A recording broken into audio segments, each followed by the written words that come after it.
Les tableaux sont une caractéristique commune dans de nombreux langages de programmation. Les tableaux vont être extrêmement utiles pour nous aider à garder l'information organisée. Alors, qu'est-ce qu'un tableau?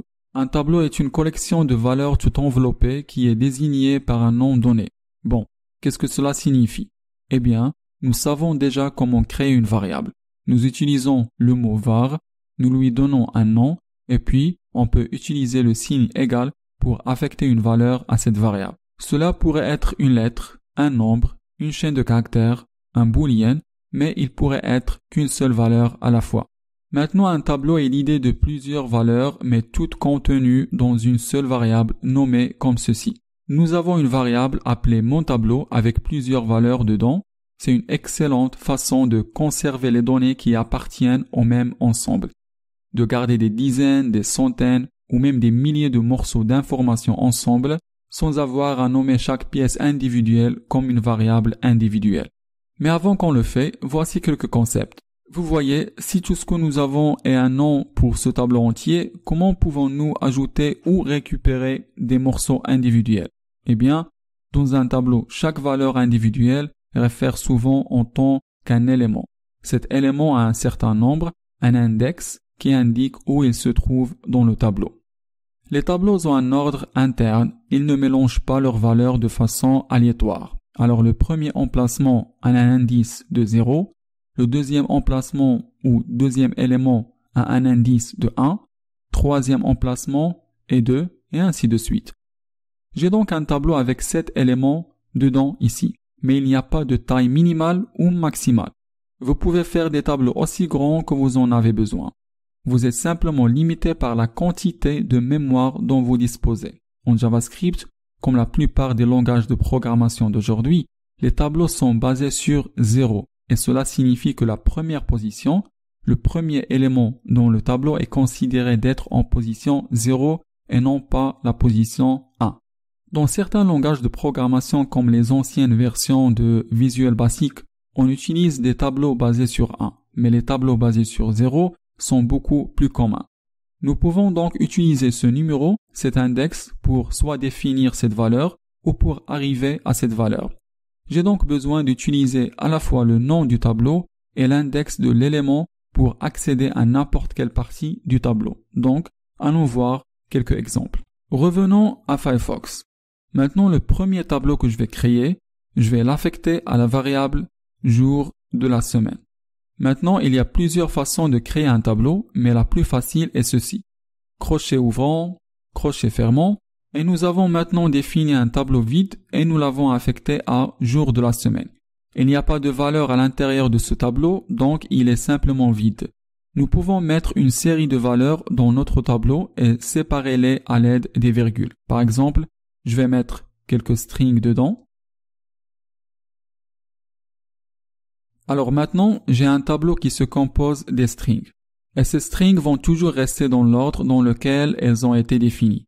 Elles vont rester dans cet ordre exact. Et de cette façon, je peux référer à eux par leur position quand je veux récupérer leur valeur. Donc, allons essayer cela et voyons comment nous récupérons quelque chose à partir d'un tableau. Nous allons utiliser console.log et nous allons faire référence à la variable jour de la semaine parce que c'est ce qui pointe vers notre tableau. Et puis nous allons utiliser les crochets et à l'intérieur de ces crochets, nous allons fournir l'index de l'élément que nous voulons faire retourner. Dans ce cas, l'index sera la position qui renvoie ce qui est en position 1. Mettre notre point-virgule à la fin et allons exécuter cela. Donc ça y est, il a retourné une valeur pour nous et la valeur qu'il a renvoyée était mardi. Et si vous regardez notre tableau, mardi se trouve dans le deuxième emplacement.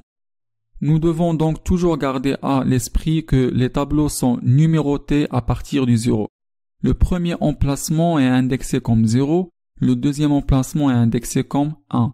Il faudra s'habituer un peu si vous n'avez pas travaillé avec les tableaux avant, mais c'est la manière dont les tableaux peuvent fonctionner dans presque chaque langage de programmation, pas seulement en JavaScript. Si nous changeons notre index pour être 0, puis nous exécutons à nouveau notre code, nous allons faire retourner le premier élément qui est lundi. Alors le premier élément est indexé avec 0. Vous voulez vraiment vous assurer que vous percez cette idée dans votre tête. Premier emplacement dans le tableau, le premier élément dans le tableau, la première valeur va toujours être référencée par l'index 0. Maintenant, un tableau peut contenir différents types de données. Alors par exemple, nous pouvons avoir un tableau de type mixte, nous allons l'appeler mon tableau, et dans ce tableau, mettons quelques nombres, quelques strings et quelques booleans. Nous allons donc afficher mon tableau à l'aide de console.log ici. Et voilà, j'ai mes nombres, mes strings, mes valeurs booléennes, et elles sont exactement dans l'ordre que j'ai mis. Et vous pouvez aussi utiliser des tableaux pour stocker d'autres tableaux. Alors par exemple, je peux changer mon tableau pour avoir un autre tableau. Et puis, dans ce tableau, nous allons mettre A et B et C. Donc, vous voyez comment cela fonctionne. Ce n'est pas important quel genre de type de données ou des objets que nous avons mis en place. Il peut être composé de nombres, de strings, il peut même être composé de d'autres tableaux. Tout type valide dans JavaScript peut aller à l'intérieur d'un tableau.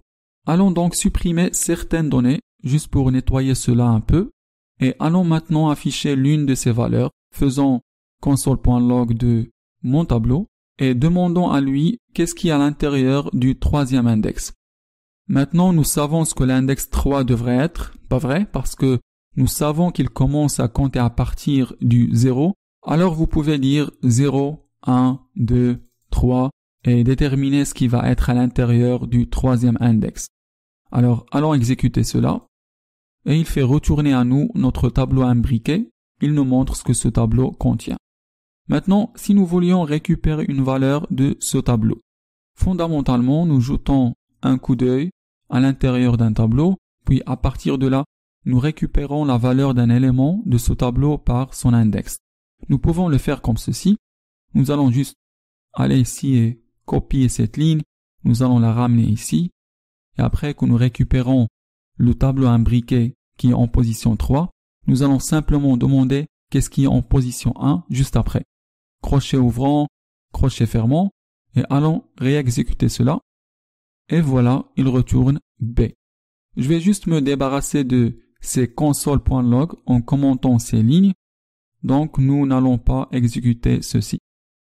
Maintenant, nous allons parler de comment on peut ajouter des choses à notre tableau.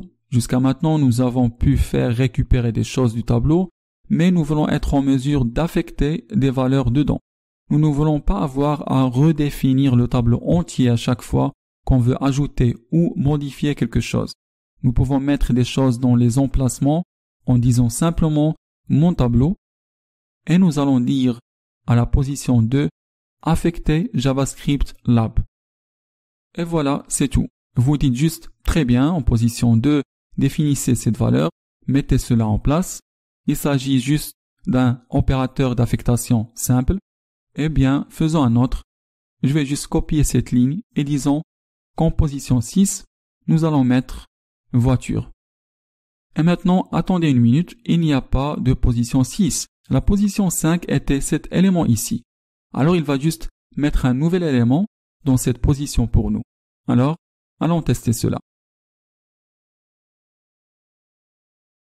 Il est donc ici. Vous voyez que JavaScript Lab est ici et voiture est ici dans la position 6. Il y a aussi une autre manière. Si vous ne savez pas combien le tableau est long, que vous voulez qu'il aille à la fin, vous pouvez simplement utiliser la longueur du tableau. Juste comme les strings savent leur longueur, un tableau sait aussi sa longueur. Donc si je veux voir la longueur d'un tableau, je peux regarder cette même propriété length.